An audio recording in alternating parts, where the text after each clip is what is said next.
Womanly और वुमनिश ये दोनों के दोनों शब्द एडजेक्टिव हैं, एक पॉजिटिव है एक नेगेटिव है।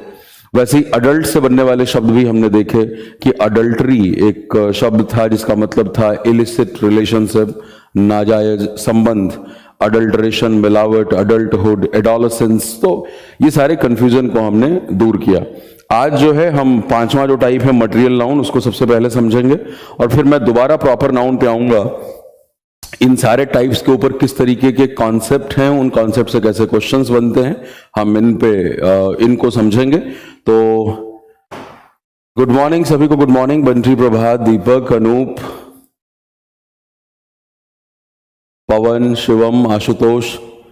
आइए चलिए, मटीरियल नाउन पांचवा टाइप है मटीरियल नाउन, इसको समझते हैं। What is material noun?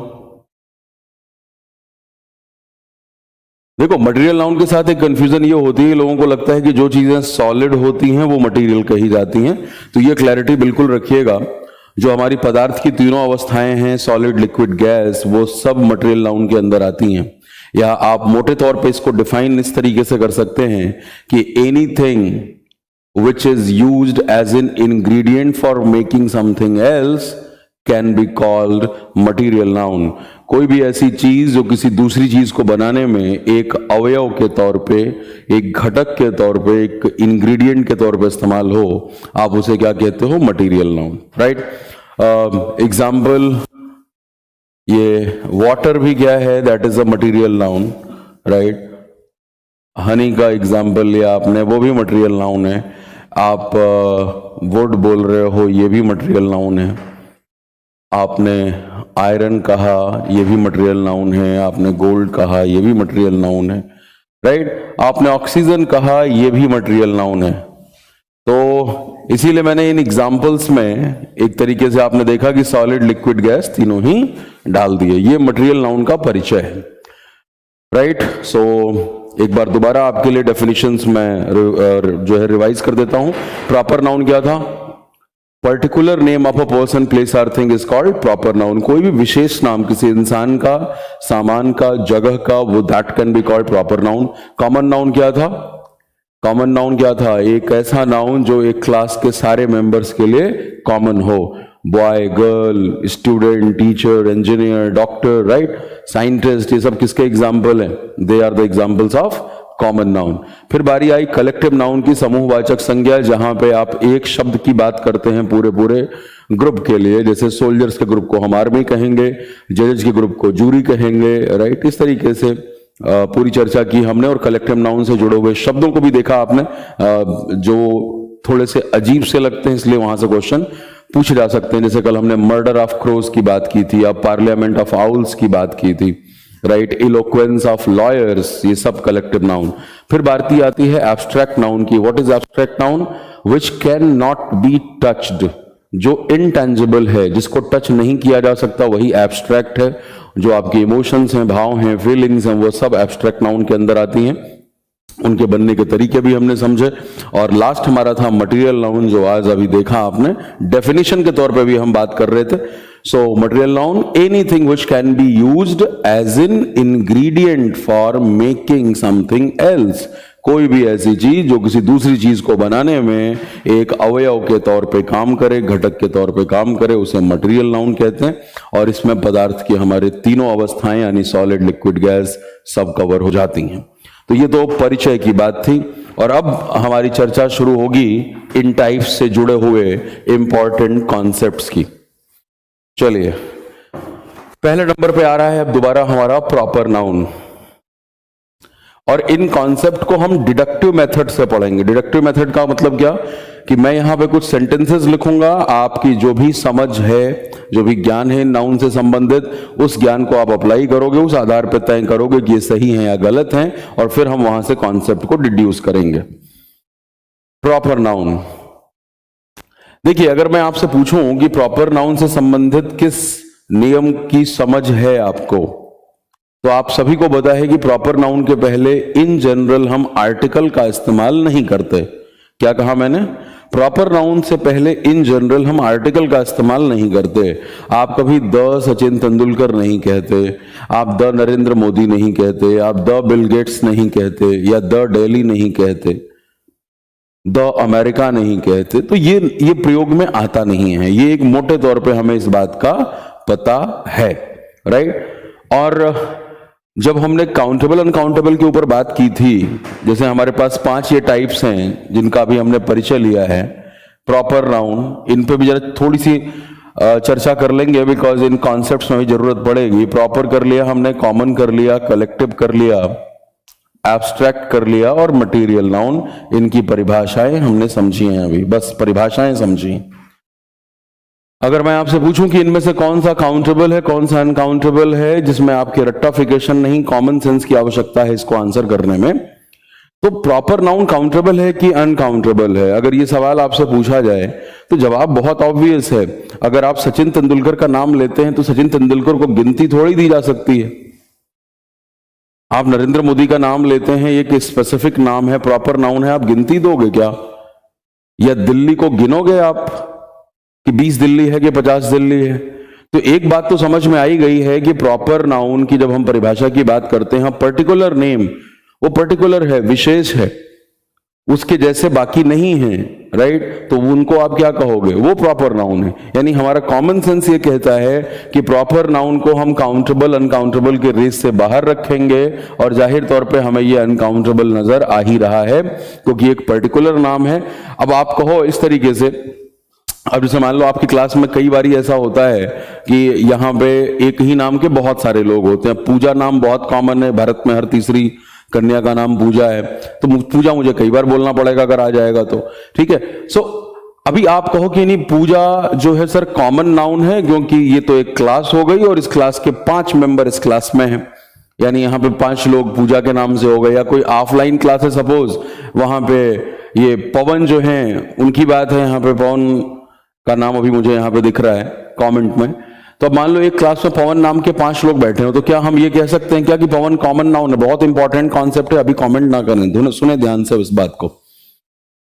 Pawan common noun है कह सकते हैं? बिल्कुल नहीं कह सकते। नाम वाम हमें बाहर से मिलते हैं, हम सब अपने आप में डीएनए सबका अलग अलग है, यूनिक है, उसी से पता लगता है कि भैया ये किसके शरीर का हिस्सा है, मरने के बाद भी पता लग जाता है। नाम तो इंसान की देन है, नेचर की देन थोड़ा ही है। तो कहने का मतलब क्या कि वो 5 पवन भी अपने आप में अलग अलग है। अब ऐसे ही सचिन तेंदुलकर नाम के धरती पे सपोज 10,000 लोग हो, तेंदुलकर कास्ट के अंदर सचिन तेंदुलकर के प्रचलित होने के बाद जितने बच्चे पैदा हुए होंगे, मोस्टली लोगों ने मान लो नाम रख दिया प्रेरित होकर के कि हम भी अपने बच्चे का नाम सचिन तेंदुलकर रखेंगे। लेकिन क्या अब इससे सचिन तेंदुलकर कॉमन नाउन हो गया कि सभी में कॉमन है? नहीं, वो सब अपने आप में यूनिक है। तो कोई चीज रटनी नहीं है, समझ के चलनी है। कॉमन नाउन की बात करते हैं। Common noun boy, girl, student, teacher, ये सब क्या है? ये गिने जा सकते हैं। एक लड़का भी हो सकता है, 20 लड़के भी हो सकते हैं, 50 भी हो सकते हैं, 1000 लाख भी हो सकते हैं। तो यानी कॉमन सेंस क्या कह रहा है? ये काउंटेबल है। अब अगली बारी आ रही होती है कलेक्टिव नाउन की। ये तो हमारा काउंटेबल अनकाउंटेबल के रेस से ही बाहर है, दोनों रेस से बाहर है। इसको काउंटेबल कब बनाते हैं वो भी हम देखेंगे, लेकिन कॉमन सेंस के हिसाब से तो वो काउंटेबल होने का कोई मतलब नहीं है। अगली बात यह है कलेक्टिव नाउन की। ये बहुत कंफ्यूजिंग हो जाता है लोगों के लिए।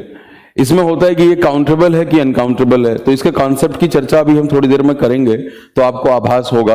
वैसे अभी फॉर द टाइम बिंग के लिए इतना जान लो कि ये भी काउंटेबल है, ये भी काउंटेबल है। सी और सी वाले दोनों काउंटेबल है, और ये नीचे वाले दोनों क्या हैं? यूएनसी हैं, अनकाउंटेबल है।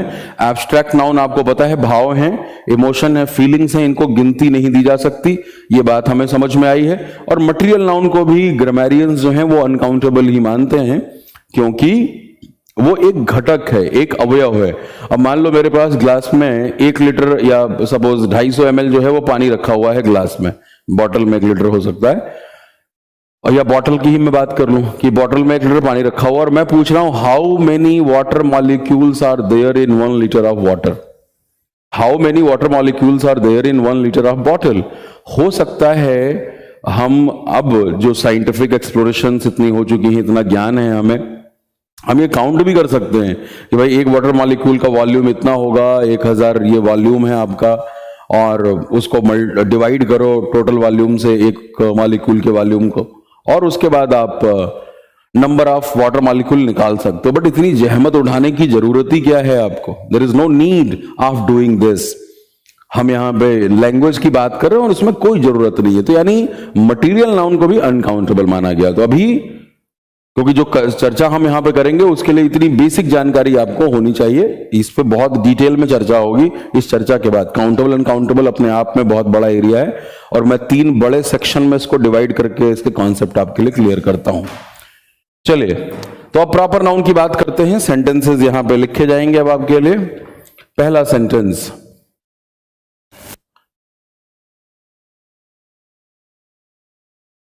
सचिन तेंदुलकर का नाम हमने लिया। Sachin Tendulkar is the Bradman of India.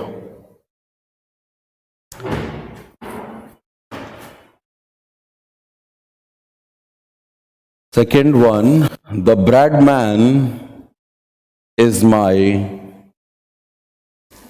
favorite cricketer.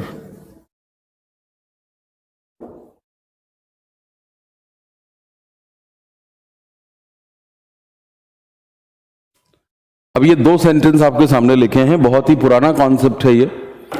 अब आप मुझे बताएं कि इनमें से दोनों सेंटेंस में से कौन सा सेंटेंस सही है, कौन सा गलत है, दोनों सही हैं या दोनों गलत हैं, फर्स्ट एंड सेकंड बताएं प्लीज।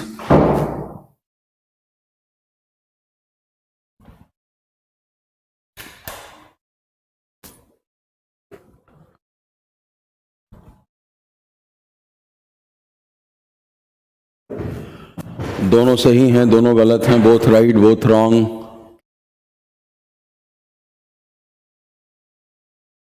आशुतोष एमडी,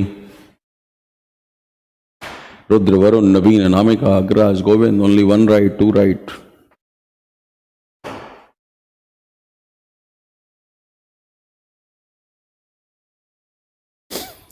चलो आ जाओ, फंडे को समझ लेते हैं। ठीक है, आपके आंसर मिल गए, कंफ्यूजन काफी है।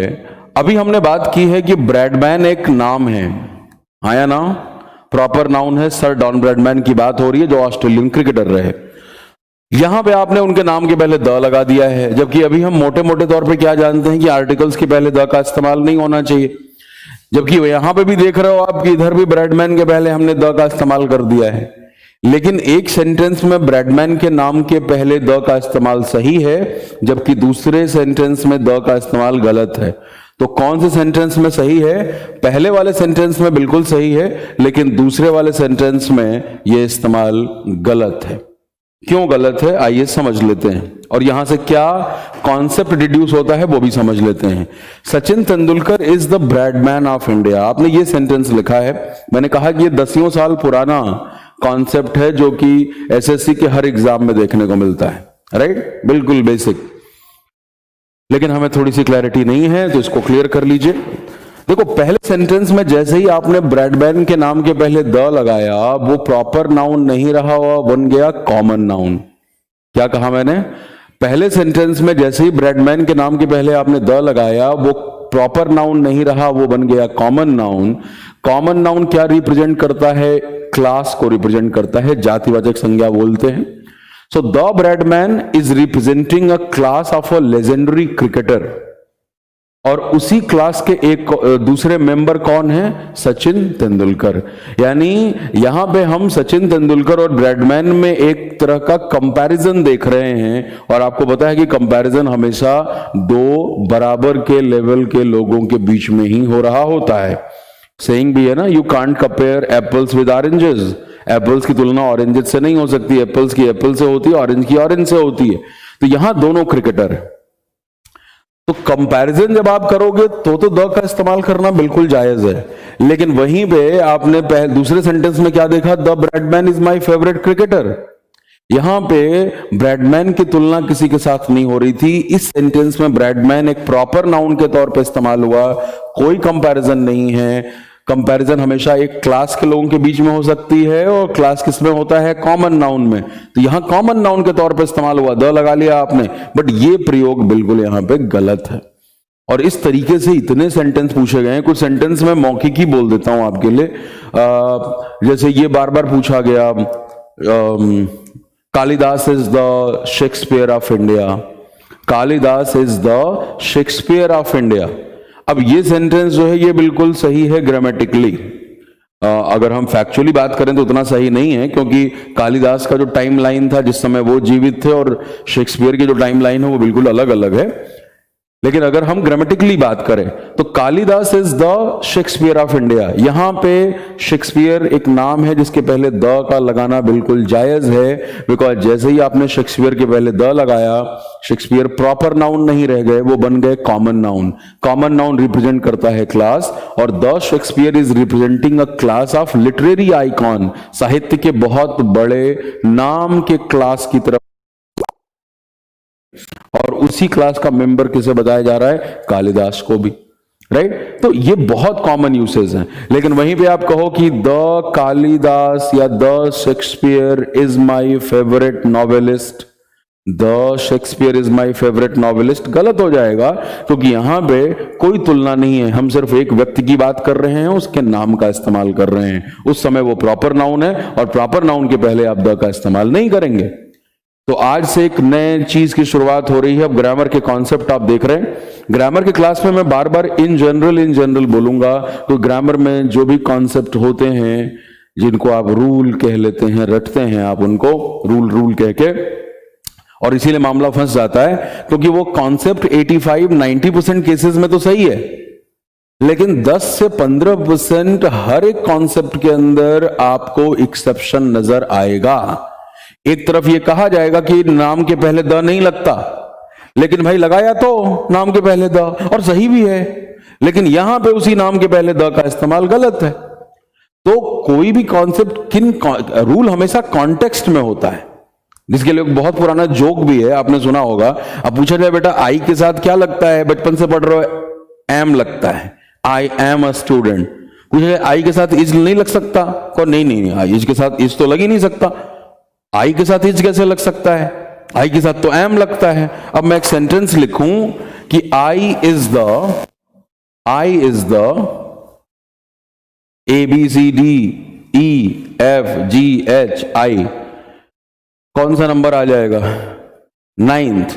आई is the 9th letter of English alphabet. कहां ये सेंटेंस में क्या प्रॉब्लम है? कोई दिक्कत नहीं है, सेंटेंस तो बिल्कुल सही है। आई इज द, आई जो है वो अंग्रेजी वर्णमाला का 9वां अक्षर है।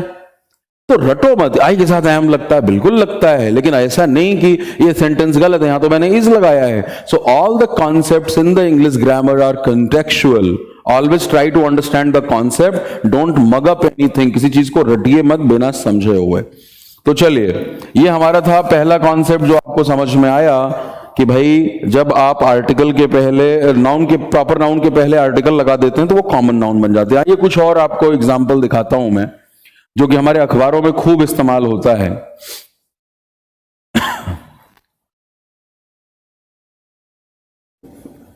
An Andhadhun defeated a race 3 on box office last year। अब ये एक सेंटेंस है, an Andhadhun defeated a race 3 on box office last year. Sentence सही है या गलत है?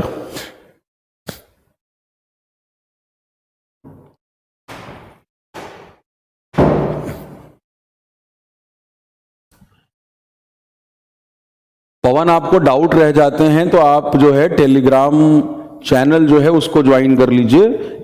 पेज बताया है मैंने, English expo with Satyendra Tiwari. एक बात को कई बार बताना अच्छा नहीं लगता ना, तो इसीलिए मैं आपको अभी आंसर नहीं कर रहा था।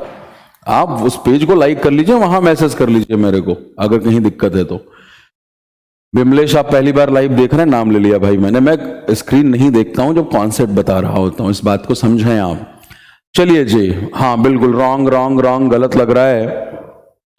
और मैं बताऊं, ये इंडियन एक्सप्रेस अखबार की लाइन थी, एक न्यूज रिपोर्ट आर्टिकल में, न्यूज आर्टिकल में ये लाइन लिखी गई थी। अब देखिए, और आजकल अब ऐसे सेंटेंसेस आपको पेपर में मिलते हैं। सेंटेंस बिल्कुल ही सही है, ये सेंटेंस बिल्कुल सही है, लेकिन आपको अजीब लग रहा है। जो भी चीज हमें अजीब लगती है वो गलत नहीं होती। कल समझा था आपने इस बात को। सब्जेक्टिव, देखो आप कॉन्सेप्ट को समझो। अंधाधुन नाम है फिल्म का, कोई भी नाम ही तो प्रॉपर नाउन होता है। फिल्म का नाम है, ये भी प्रॉपर नाउन है, ठीक है। प्रॉपर नाउन के पहले जैसे ही आपने लगा दिया क्या, आर्टिकल, ऊपर वाले में हमने द लगाया था, यहां ए और एन लगा दिया। और अभी बात क्या हुई कि आर्टिकल प्लस प्रॉपर नाउन क्या बन जाता भाई, आर्टिकल प्लस प्रॉपर नाउन क्या बन जाता है, कॉमन नाउन बन जाता है। और कॉमन नाउन क्या रिप्रेजेंट करता है, class. So an Andhadhun is representing a class of those films which are made with the newcomers, or kind of relatively new actors and with a low budget. तो अंधाधुन यहां पे रिप्रेजेंट कर रहा है उन तरह की फिल्मों का क्लास जो कि कम पैसे में बनाई गई, और प्लस उसमें कोई बड़े जो हमारे स्टार्स हैं 4-5 इंडस्ट्री के, उनमें उनको नहीं लिया गया। उन फिल्मों ने पराजित किया। और रेस 3, अब रेस 3 भी फिल्म है, किसकी थी, सलमान खान की थी। कंटेंट नहीं था, इनके नाम पे लोग पहुंच तो जाते ही हैं हॉल में, 3 दिन में ही पैसा जमा करा देंगे बॉक्स ऑफिस के लिए, लेकिन फिल्म के कंटेंट में वो बात नहीं थी जो इसने कोई कशिश पैदा की हो और लोग दोबारा उसको देखने जाएं। वो सलमान खान के नाम पे एक बार चले जाएंगे। तो वहां पे क्या है कि इन तरह की फिल्में जो बड़े बड़े स्टार्स की फिल्में हैं, रेस 3 अगेन क्या बन गया, कॉमन नाउन। कॉमन नाउन बन के क्या रिप्रेजेंट करेगा, क्लास। सो रेस 3 रिप्रेजेंट कर रहा है उन फिल्मों की क्लास को, कॉमन नाउन है ना, जातिवाचक क्लास, उन फिल्मों की क्लास को जिनमें बड़े बड़े स्टार्स लिए गए और बड़े बड़े बजट की फिल्में थी। वो धड़ाम से गिरी, वो फ्लॉप रही, वो लोगों के जहन में कोई भी जगह नहीं बना पाई। जबकि अंधाधुन, बधाई हो, या इस जॉनर की और जो हमारे आपके राजकुमार राव की जो फिल्में रहीं, आयुष्मान खुराना की जो फिल्में रहीं, इन तरह की फिल्में जो हैं इन्होंने अच्छा काम किया। अभी 7वीं लगातार हिट आयुष्मान खुराना ने दी है बाला के रूप में। तो Bala is the 7th hit of Ayushmann Khurrana, consecutive hits in the last 2 years, and this is the 3rd hit in the year 2019। तो अब वो वाली बात नहीं रही कि नहीं, वहां पे आप देखें आमिर खान की फिल्म, आमिर खान और सलमान, वो अमिताभ बच्चन लेके आए थे साल के लास्ट में मैग्नम ओपस, राइट, वो भी फ्लॉप हो गई। तो बड़े बड़े खानों की फिल्में फ्लॉप हुई, लेकिन न्यू कमर एक्टर्स की फिल्में सफल हुई। आप अखबार ध्यान से नहीं पढ़ते हो, आदत डालनी पड़ेगी। पेपर में कोई भी एग्जाम हो आपका, किसी भी लेवल का एग्जाम हो, हल्के लेवल से लेकर टॉप लेवल तक, पेपर सेटर बैठ कर खुद थोड़े ही सेंटेंसेस लिखता है। अभी अगर आप मेरे कॉम्प्रहेंशन बैच के अंदर हो तो आप देख रहे हो कि हमने कल क्लोज टेस्ट किए, सब के सब स्पीकिंग ट्री से उठाए हुए पैराग्राफ हैं। सीधे अखबारों से चीजें उठाई जाती हैं। और जब अखबार आप पढ़ोगे और इन कॉन्सेप्ट को जो यहां पे समझा रहा हूं, क्लैरिटी दे रहा हूं, उनके थ्रू तौलोगे तब अंग्रेजी समझ आएगी, नहीं तो हमेशा ही कंफ्यूज रखोगे ये कैसे हो गया। तो हम प्राइमरी क्लास में तो है नहीं कि रट के बैठे नहीं आर्टिकल नहीं लगता। अरे भाई आर्टिकल लगता है तो क्या हो जाता है ये समझो, right? So this is again a very very common thing nowadays in the newspapers. What you get to see, whenever you put an article before a proper noun, it becomes common noun. So you have to look at the sentence and you need to figure out that किस तरह का role ये निभा रहा है। अगर common noun का role निभा रहा है तो फिर वहां पे लगाना बिल्कुल सही है। अब जैसे हमने यहां पे लगाना गलत क्यों था, क्योंकि यहां पे कॉमन नाउन का रोल नहीं है। यहां पे ये क्लास रिप्रेजेंट कर रहे हैं और एक तरह की क्लास की फिल्मों ने दूसरे तरह की क्लास की फिल्मों को पराजित कर दिया। तो हमने दोनों क्लास की एक एक फिल्म का नाम लिया, उनके पहले आर्टिकल लगाया, आर्टिकल लगाते ही वो क्या बन गए, कॉमन नाउन बन गए। आइए और सेंटेंस जिस तरह के दिखाता हूं आपको।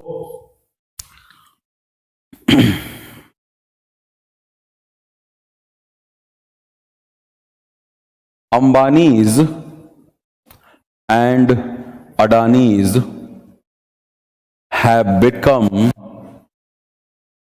very influential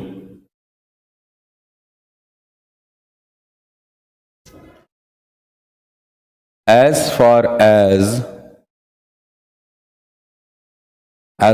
the policy making of the government is concerned. Ambanis and Adanis have become very influential as far as the policy making of the government is concerned.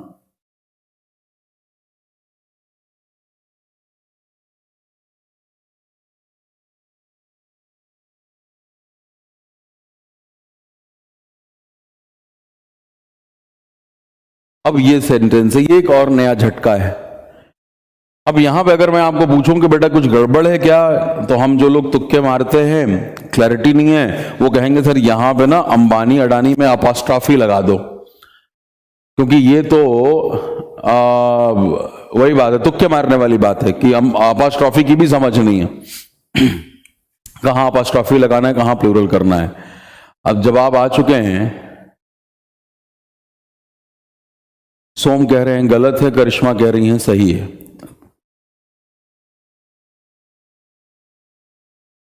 Have replace by has, सोम जी कह रहे हैं, शुभम कह रहे हैं बिल्कुल सही है, right. Rahul, Nikita, आंचल को इनकरेक्ट लग रहा है, वरुण को सही लग रहा है, कृष्णा को सही लग रहा है, नरेश को गलत लग रहा है, निखिल को सही लग रहा है, इरफान को सही, अशोक को सही, संजू, शिवम, धनंजय, मोहित। चलिए जी,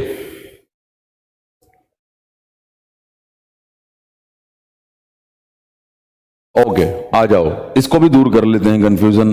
देखो अंबानी और अडानी क्या है भाई, प्रॉपर नाउन है ना, नाम है, ये भी नाम है, और जब नाम है तो उसको आप प्लूरल कर नहीं सकते, क्योंकि प्लूरल तो क्या होता है, प्लूरल तो कॉमन नाउन होता है ना। कॉमन नाउन को हम प्लूरल कर सकते हैं, boy boys, girl girls. Proper noun को कैसे प्लूरल कर सकते हैं? लेकिन वही वाली बात कि प्रॉपर नाउन आपने ऊपर भी देखा कॉमन नाउन बन रहा है, क्योंकि ए एन भी, जरा बात को समझो, रटना कुछ भी नहीं है, क्यों है कि कारण समझ लो। ए एन भी क्या बताता है, नंबर ही तो बताता है। और अगर कोई चीज एक होगी तो 5 भी होगी, 50 भी होगी, 50,000 भी होगी। यानी ए एन लगाते ही आप उस चीज को क्या बना देते हो, काउंटेबल बना देते हो। ए एन लगाते ही आप उसको क्या बना देते हो, काउंटेबल बना देते हो। और काउंटेबल होता कौन है, कॉमन नाउन होता है, प्रॉपर नाउन नहीं होता, इसीलिए कॉमन नाउन बन जाते हैं। अब यहां पे हमने कोई नंबर नहीं लगाया, लेकिन हमने क्या लिखा, अंबानीज एंड अडानीज।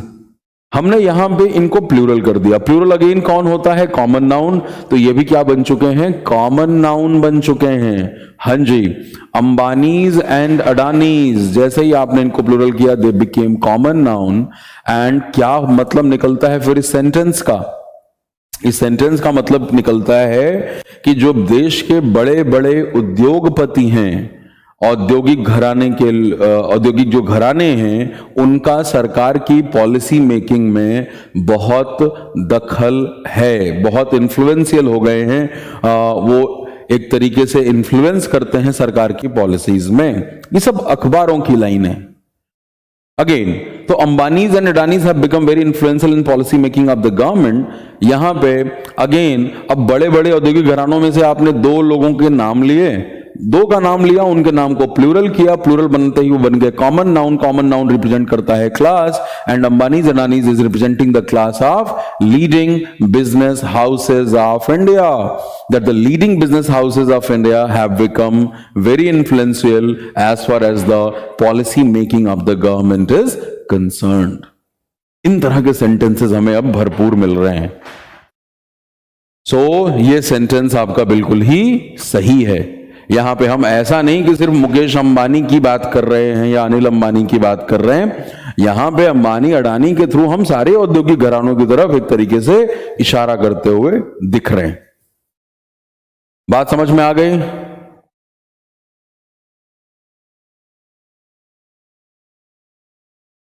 इतनी बात सभी को समझ में आ गई? कहीं पे कोई कंफ्यूजन हो तो आप पूछ लीजिए। आप सोम, गुलाम, अनु, प्रभात, प्रियरंजन, राहुल, अनामिका, ये मैं अलग अलग तरीके आपको बता रहा हूं कि कैसे कॉमन नाउन बनते हैं, ये कि किसी भी चीज में दिक्कत कहीं ना आए। विल, ओके, निकिता, अनूप, हर्षिता, रियाज। चलिए कुछ और सेंटेंस मैं इसी पैटर्न पे देता हूं। 4 नंबर फिर से बताइए। एमडी जी पूछ रहे हैं भाई, प्रॉपर नाउन को जैसे ही प्लूरल करोगे, वो तो प्लूरल होने का कोई मतलब नहीं है, नाम को प्लूरल किया जा सकता है क्या? हम बोलते हैं एमडीज, हम बोलते हैं शुभम्स, राहुल्स। सो यहां पे प्रॉपर नाउन को हम प्लूरल नहीं कर सकते, क्योंकि प्रॉपर नाउन अपने आप में क्या होता है? स्पेसिफिक है, पर्टिकुलर नेम है वो। लेकिन जैसे ही हम प्लूरल कर रहे हैं, वो कॉमन नाउन बन जाते हैं। कॉमन नाउन रिप्रेजेंट करता है क्या? क्लास। और जब 2 ऐसे बड़े नाम ले लिए गए, तो वो जिस क्षेत्र से बिलोंग करते हैं, उस क्षेत्र के क्लास की तरफ हम रेफर कर रहे हैं, ये इसका मतलब निकलता है। ठीक है, आइए कुछ और सेंटेंस देखते हैं प्रॉपर नाउन के लिए ही, और उसके बाद सारे कॉन्सेप्ट्स को एक साथ डिड्यूस करके लिख लेंगे, रूल के फॉर्म में, कॉन्सेप्ट के फॉर्म में। आ जाओ, 5वां sentence.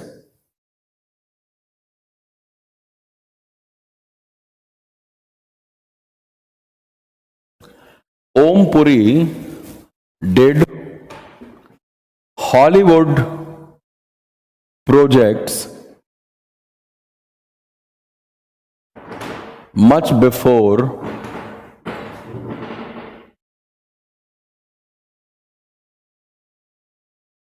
Priyanka Chopra's and Deepika Padukone's। अब ये सेंटेंस आ गया, या मैं पूरी लाइन यहां पे लिख देता हूं। Much before Priyanka Chopra's and Deepika पादुकोन्स।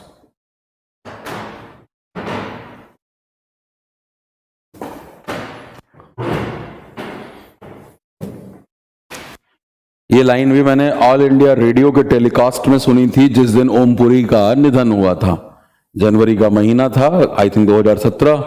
मैं शाम को मुखर्जी नगर से वापस जा रहा था, तो ये ऑल इंडिया रेडियो पे 9:15 से लेके जो प्रोग्राम आता है रात में, उसमें एक पत्रकार थे जो किसी एक्सपर्ट से बातें कर रहे थे ओमपुरी की करियर के बारे में, और उन्होंने ये लाइन बोली। मैंने वहां से चुरा ली कि भाई नाउन की क्लास में इस्तेमाल कर लेंगे। आप देखो, यही तो कॉन्सेप्ट है जो कि इस्तेमाल हुआ है अंबानी अडानीज में। ये sentence very very easy, correct है। प्रभात, आज तो कोई टीचर ने नहीं समझाया sir. MP sir, you are making everything look easy. बिल्कुल बिल्कुल इजी है भाई, हम इमेज से देखते हैं अंग्रेजी को कि बड़ा मुश्किल है। हाँ बिल्कुल करेक्ट है। और अब देखो आप, अब आपको फंडे समझ में आने लग गए हैं। ओमपुरी, ठीक है, एक इंसान हो गए, और दूसरी तरफ प्रियंका चोपड़ा, दीपिका पादुकोण को हमने एक तरफ डाल दिया। यानी अब यहां पे फिर से कंपैरिजन है, कॉमन नाउन की जरूरत है। ओमपुरी कॉमन नाउन नहीं, ओमपुरी तो इंसान है, एक की बात हो रही है प्रॉपर नाउन के तौर पे, इसीलिए ओमपुरीज नहीं लिखा है। लिख भी सकते थे लेकिन हम नहीं लिखा है यहां पे, ओमपुरी के जमाने के एक्टर्स हो जाते तब। लेकिन यहां पे जैसे ही हमने प्रियंका चोपड़ा, और देखो आप तो एक क्वेश्चन को करते ही समझ गए। अब मान लो किसी क्लास में मैं ये क्वेश्चन पहले दे देता हूं, किसी क्लास के अंदर ये सेंटेंस लिख दिया, पूछता हूं कि कैसे गलत है, सही है, कैसे सही करेंगे, तो फिर वही ज्ञान देते हैं लोग कि सर यहां पे ना अपोस्ट्रोफी लगा दीजिए, सही हो जाएगा। ना तो प्लूरल का फंक्शन पता है, ना अपोस्ट्रोफी का फंक्शन पता है, तुक्का नहीं मारना, सेंटेंस सही है। बात समझ में आ गई आपको? जैसे ही हमने प्रियंका चोपड़ा और दीपिका पादुकोण जो कि प्रॉपर नाउन हैं, इनको प्लूरल किया, ये बन चुकी हैं क्या? Common noun. कॉमन नाउन क्या रिप्रेजेंट करता है? क्लास। और ये दोनों क्या रिप्रेजेंट कर रही हैं? Class of contemporary actors. हां जी, सेंटेंस कहना क्या चाह रहा है? सेंटेंस ये कहना चाह रहा है कि आज के जमाने के अभिनेता या अभिनेत्री अब जाकर के हॉलीवुड की फिल्मों में काम कर रहे हैं, जबकि ओमपुरी अपने जमाने में 80s में उन्होंने हॉलीवुड की फिल्मों में काम किया।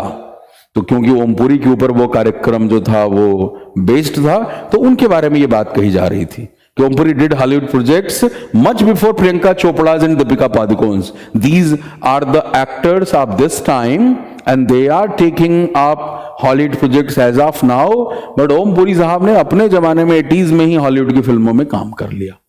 हर जगह ऑब्जर्वेशन रखो, सुनो, पढ़ो और देखो.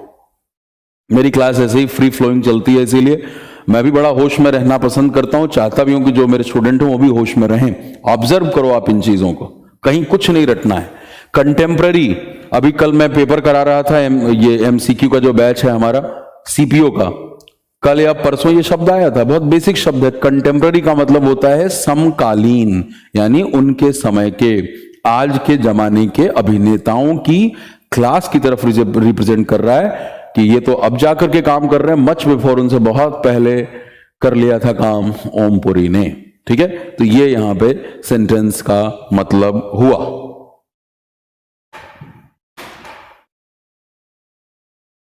चलिए, बात समझ में आ गई? पूजा सर, ये बात समझ आ गई, समझ नहीं आई कि नेम को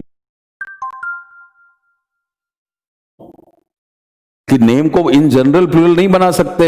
यहां पे मैं वो कॉन्सेप्ट नहीं पढ़ा रहा जो बचपन से रट रट के बैठे हो आप लोग. ये जो किताबों में रूल 1 रूल 2 लिखा होता है वो तो पहले ही बता दिया, आर्टिकल नहीं लगता.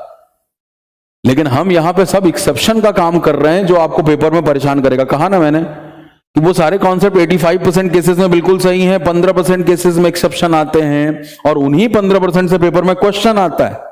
हम सोचते हैं इतना पढ़ के गया था, कोचिंग खेल के गया था, नंबर क्यों नहीं आया? क्योंकि तरीका नहीं पता है, समझ में नहीं आता कि क्वेश्चन कहां. अरे भाई, पेपर वाले को पता है कि बच्चा पढ़ लिख के आता है, वो कैसे पढ़ता है वो पता ही है. मुझे कैसे पता है कि आप कौन से सवाल का कौन सा जवाब देंगे? कल जो मैं कह रहा था वही तो जवाब दे रहे थे, वही 4 वर्ड मुझे पता है आप दोगे. तो बीइंग जो मेंटर है, कोच है, जो पेपर सेट करता है, उससे हमारे औकात का पता होता है. उसको पता है ये कि 90% बच्चा जैसे ये देखेगा कहेगा ये गलत है, तो वो 90% को छांटना ही तो है. किसी भी एग्जाम में देखो कितने % लोग सेलेक्ट होते हैं, 1% भी सक्सेस रेट नहीं होता. अगर हम नंबर ऑफ पोस्ट देखें और जितने लोग उस पेपर के लिए अप्लाई करते हैं, आप देख लो सीजीएल में कितनी वैकेंसीज आती हैं और कितने लोग पेपर लिखते हैं. 35 लाख 40 लाख लोग लिख रहे हैं 5,000 7,000 8,000 10,000 के लिए, कितने लोग सेलेक्ट होंगे? यानी किसी क्लास में अगर 100 बच्चा बैठा है तो उसमें से एक बच्चे का भी गारंटी नहीं है, अगर हम डेटा के अकॉर्डिंग देखें तो. और हमें लगता है कि जो भेड़ चाल में चल रहा है, जो सब रट रहे हैं, मैं भी वही रट लूंगा, मेरा सिलेक्शन हो जाएगा. नहीं, अगर इस बैच को ज्वाइन किया है आपने तो इन चीजों को सीखने के लिए किया है कि जो आपको किताबों में नहीं मिलती, जो कोचिंग खेल के नहीं मिला, वो कुछ नया सीखो. और वो भी किसी भारीपन के साथ नहीं कि बड़ी भारी चीजें हैं. अरे हमारे एग्जाम्पल हैं, रोज पेपर में आते हैं, इनसे रिलेट करके चीजों को सीखना है. ठीक है, तो वही बात कि प्रॉपर नाउन को प्लूरल नहीं कर सकते, ये बात बिल्कुल सही है. ये सब एक्सेप्शन के केस हैं, लेकिन एक्सेप्शन अब बहुत कॉमन हो चुका है. तो जैसे ही आप इनको प्लूरल करोगे ये क्या बन जाएंगे? Common noun. चलिए जी, बिल्कुल नंबर आएंगे राहुल, अब कोई परेशान मत हो आप, इधर ध्यान दें. अब कुछ और क्वेश्चंस, फिर इनके कॉन्सेप्ट को हम डिड्यूस करेंगे.